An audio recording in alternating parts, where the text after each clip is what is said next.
Power star Pawan Kalyan హీరోగా, హరీష్ శంకర్ దర్శకత్వంలో తెరకెక్కుతున్న mass action entertainer 'Ustad Bhagat Singh' ఈ సమ్మర్‌లో మన ముందుకు రానుందని మేకర్స్ అధికారికంగా ప్రకటించారు. ఈ మూవీకి సంబంధించి ఇప్పటికే విడుదలైన పవర్ స్టార్ యొక్క ఫస్ట్ లుక్ మరియు 'దేఖ్ లెంగే సాలా' పాట పవర్ స్టార్ అభిమానులను ఎంతగానో ఆకట్టుకున్నాయి. అంతేకాకుండా న్యూ ఇయర్ సందర్భంగా పవర్ స్టార్ అభిమానుల కోసం స్పెషల్ గ్లిమ్సీని రిలీజ్ చేయగా అది ఎంతగానో ఆకట్టుకుంది. ఇందులో Pawan Kalyan red colour shirt మరియు గ్రే కలర్ జీన్స్‌లో చేతిలో గన్, మరో చేత్తో రేడియో పట్టుకొని నడుస్తూ కనిపించారు. మైత్రి మూవీ మేకర్స్ బ్యానర్‌పై తెరకెక్కుతున్న ఈ మూవీలో పవన్ కళ్యాణ్ సరసన రాశీ ఖన్నా మరియు శ్రీలీల హీరోయిన్లుగా నటిస్తుండగా, దేవిశ్రీ ప్రసాద్ సంగీతాన్ని అందిస్తున్నారు. పవన్ కళ్యాణ్ మరియు హరీష్ శంకర్ కాంబోలో వచ్చిన 'గబ్బర్ సింగ్' సినిమా అప్పట్లో బాక్సాఫీస్ దగ్గర సంచలనాన్ని సృష్టించిన విషయం అందరికీ తెలిసిందే.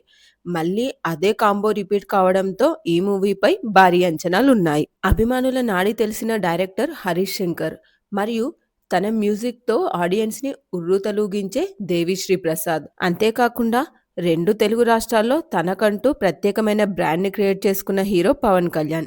వీరు ముగ్గురు కలిసి వస్తున్న సినిమా కావడంతో ఈ మూవీ బాక్సాఫీస్ దగ్గర రికార్డులు తిరగరాస్తుందని సినీ వర్గాల్లో చర్చ నడుస్తుంది. ప్రస్తుతం షూటింగ్ కంప్లీట్ చేసుకున్న ఈ మూవీ పోస్ట్ ప్రొడక్షన్ పనులను వేగంగా కంప్లీట్ చేసుకొని సమ్మర్‌లో మన ముందుకు వచ్చేందుకు సిద్ధమవుతుంది.